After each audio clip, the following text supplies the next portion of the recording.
Hey friend, how is it going? Just wanted to hop on here. If you are new here, my name is Jean, and I pretty much talk about everything from growth, success, healing, mindset, all of the above. So if that is something that you are currently endeavoring on or that you care about in life, then definitely hit that subscribe button. But I just wanted to hop on here just to share 5 decisions I made in my early 20s, 10 years ago, that I believe have truly changed my life, set the trajectory of my life, and have just followed me up until now, 10 years later. And this was really spurred on by that 2016 trend that I think happened at the beginning of the year. Do you guys remember that? Where like you had all these throwback photos from where you were at 10 years ago. I was 21 10 years ago, and it made me reflect on the decisions I made in that year that have followed me since in a very positive, empowering, transformative, life-changing way. And yes, I think we all make dumb, stupid decisions in our 20s. So maybe that's another video for another time. But I really wanted to focus on the positive changes. And I look back and it's like, sometimes your 20s are a mess.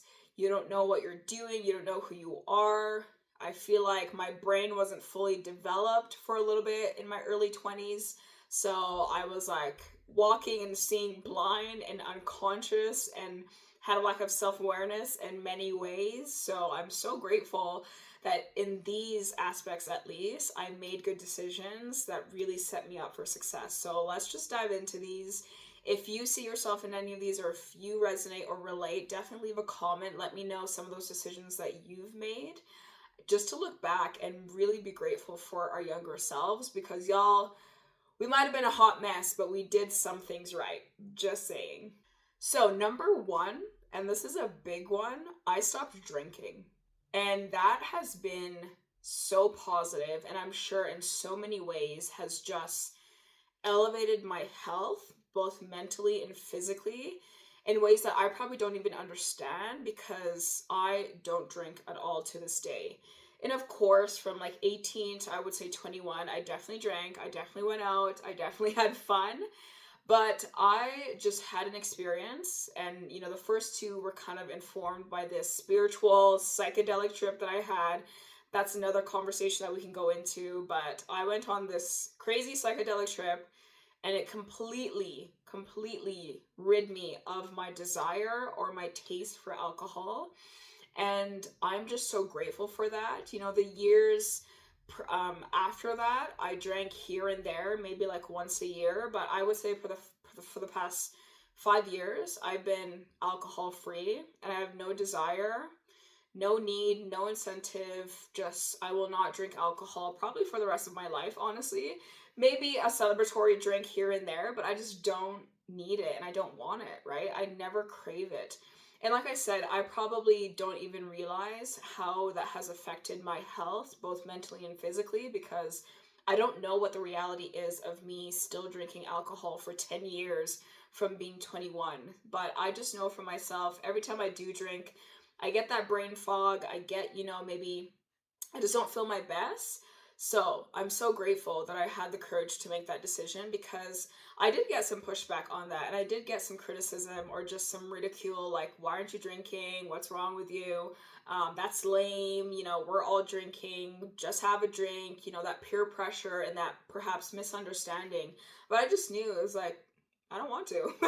I don't want to anymore. And sometimes that can be hard when you're younger because there is so much pressure to fit in. There is so much pressure to socialize with alcohol. There is so much pressure to not make a different decision, because it also affects your friend circle, right? If you no longer drink, then what else can you do with people that actually includes quality time? So often I think when people stop drinking, they realize, oh, my friends are friends through, this activity of drinking. Outside of that, if we don't seek something deeper or something more qualitative to bond our friendship and to connect us, then unfortunately and ultimately those friendships tend to fade to the wayside. So that has been, again, just a big decision that has changed the trajectory of my life. Like, I can't even imagine how much money I've saved, how much physical health I've gained, how much mental health I've gained, how much of my time I haven't lost to being hungover or to, maybe nursing some alcohol related consequences. And I'm just grateful for that. Okay, number two is that I went vegan. And this, again, like I said, was informed by my spiritual psychedelic trip. And this, for me, was just having that awareness that what's on my plate did not get there by accident. And if anything, it just gave me this greater awareness that my actions have consequences. So, am I okay with the actions I'm taking? And for me, this went so much deeper than just like a fad or a lifestyle, like a quick lifestyle change or doing it because it was popular at the time. It truly was a value-based decision. I no longer wanted to support industries or movements or companies even that didn't align with my values, because the more I looked into factory farming and how meat is produced, how it gets to my plate, it just turned me off. And I was like, I can't, I know too much that I can't support anything that, uses cruelty or all the things. I don't think I need to say it. I think you can do your own research if you want to. But going vegan really was one of those first decisions I made as a conscious adult that aligned with my values, that aligned with who I wanted to be, that I used, informed decision making and doing my research and really seeing the reality of what was out there to change my life. And I think it was one of those first times where, because I got better information, I was willing to change. And that is such a hard thing to do, and I understand that. But again, the more I've done that, the easier it's gotten, because I started with that.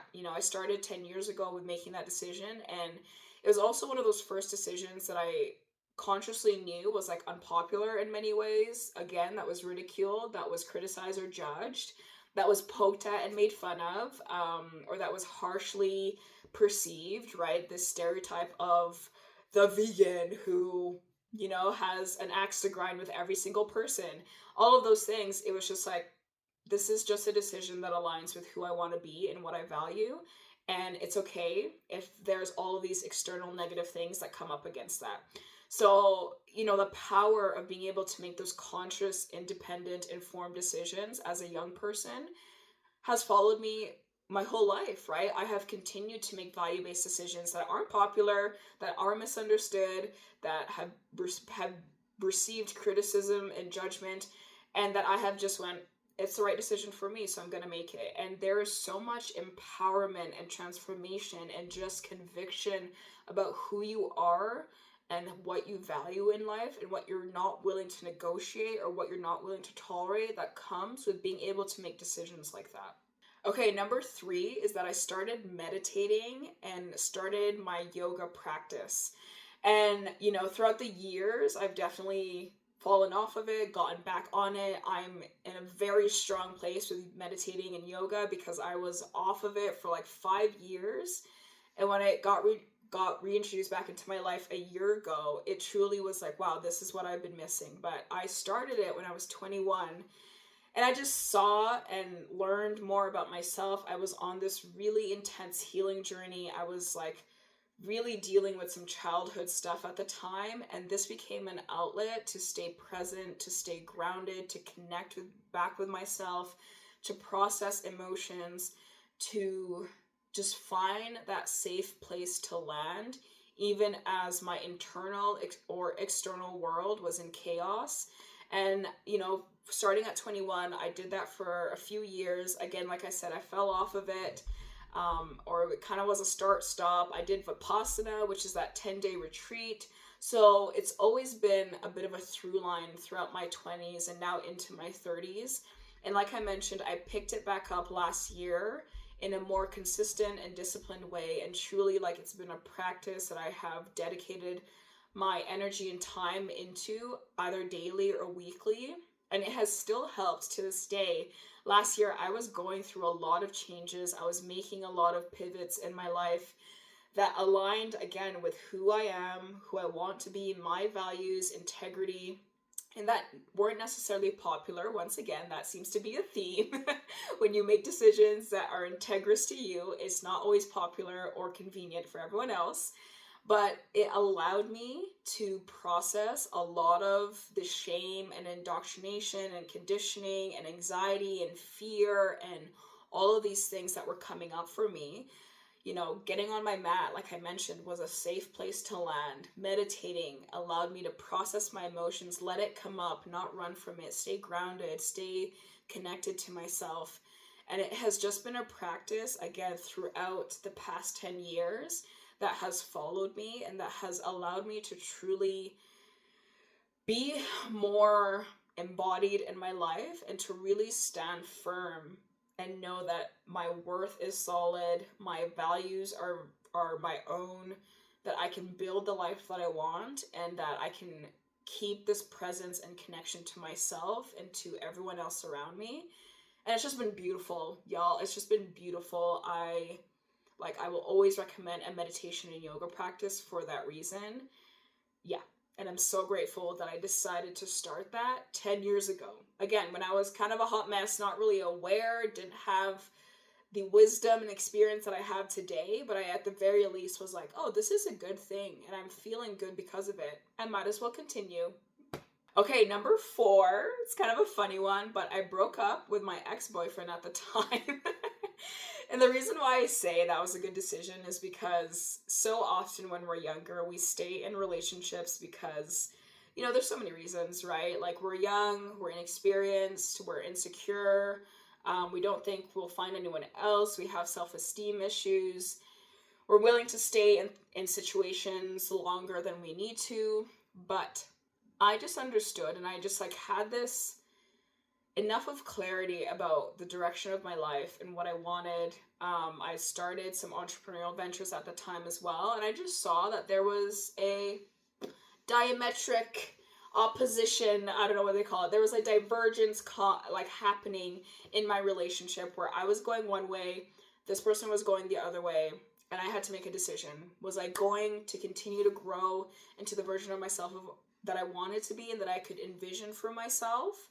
Or was it going to keep my relationship, which for me at the time would have meant playing smaller, would have meant not pursuing my ambitions, not pursuing my growth, would have meant, you know, tamping down on who I was becoming. And that just wasn't okay with me.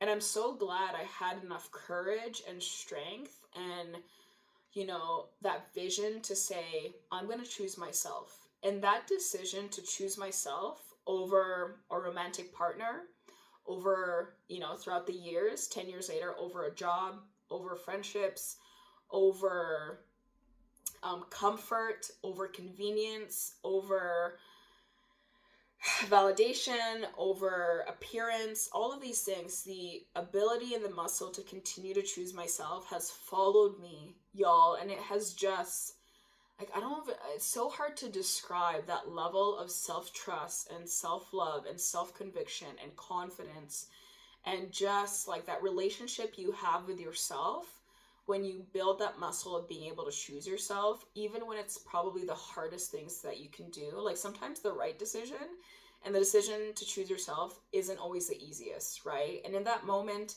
again, for me, breaking up with my ex-boyfriend was actually an easy decision because I was more excited about who I was becoming than who, you know, I needed to play small to be in order to keep a relationship. But there have also been times throughout the past 10 years where that decision sucked. That decision was like, okay, like this feels like a true loss in one area.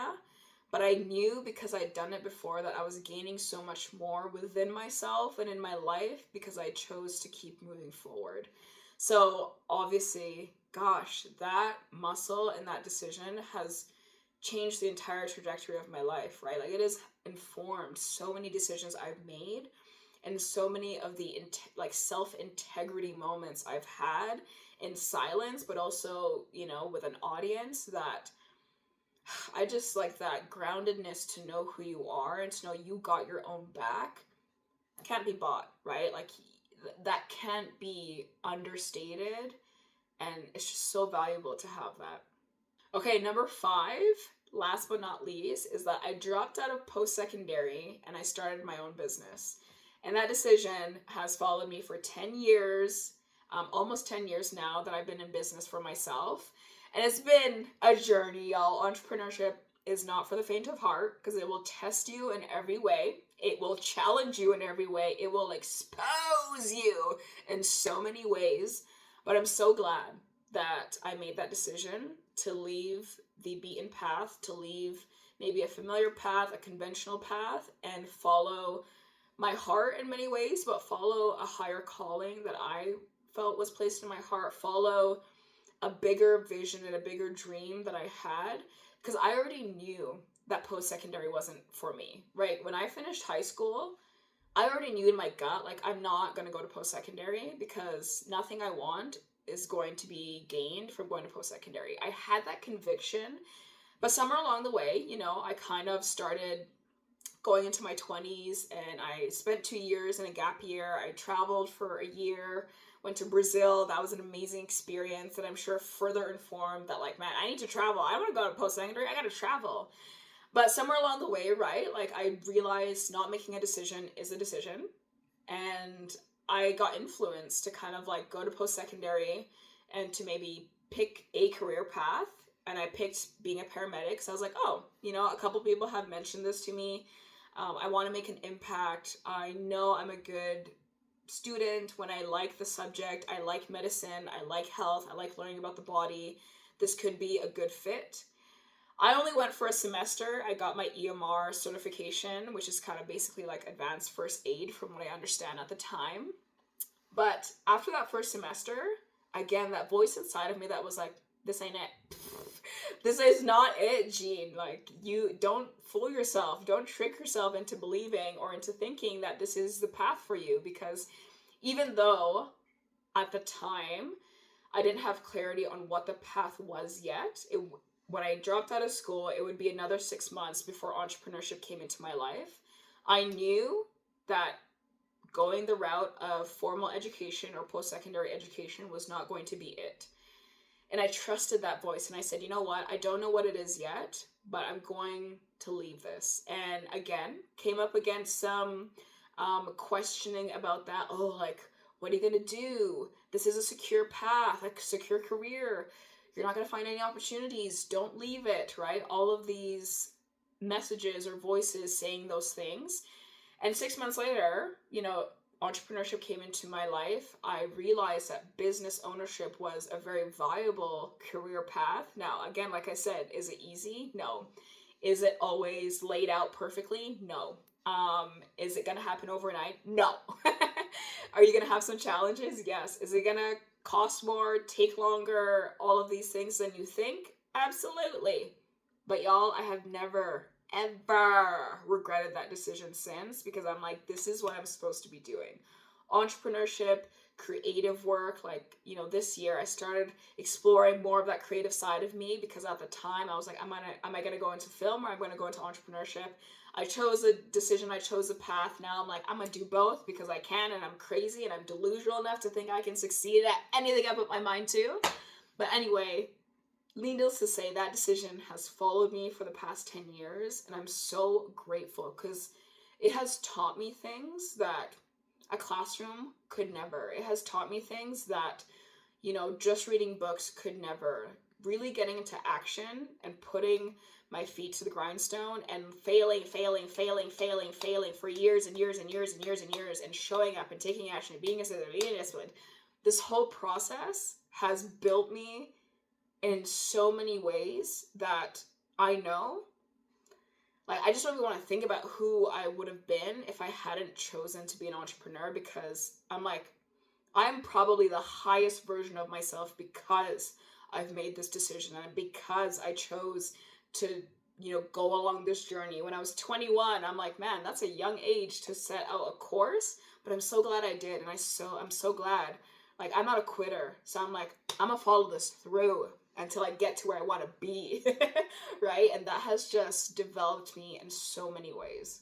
All right, so those are the 5 decisions I made in my early 20s that y'all, like, I'm so grateful for, because like I mentioned, it has just set a foundation for the rest of my life, but certainly, it set a foundation for my entire 20s that has just set me up for success in many ways, but like healed me, grew me, developed me, helped me like really clarify who I am and like how I want to be in this world and who I want to be in this world. And I'm just so grateful for that younger version of me who was a hot mess express, absolutely. But she made some good decisions, some good choices, some bad ones, some mistakes, some cringy moments that I'm like, ah. But she set me up for success in many ways as well. And these are those 5 that I was reflecting on and that I was giving a younger version of myself gratitude for, and that I can see, like I said, in my life, many of these decisions I still have today, right? I still practice the not drinking, the yoga, the meditation, the business, all of those things. Like, I'm still living that life today, and I'm a better person because of it. So I just wanted to share that and just remind you to give a past version of yourself love and grace and gratitude, because they did their best. They made some tough, bad decisions, but they also made some good ones. And there's a version of you 10 years from now that is going to feel the same way about the decisions you're making as this current version. And you have the opportunity to feel the exact same way for this version of you. So hopefully that made sense. In my head, it made sense. But I just wanted to share that. If this resonated, definitely like, share, follow, all of the good stuff. You already know the drill. And we'll see you in the next video. Thanks so much, guys. Love ya.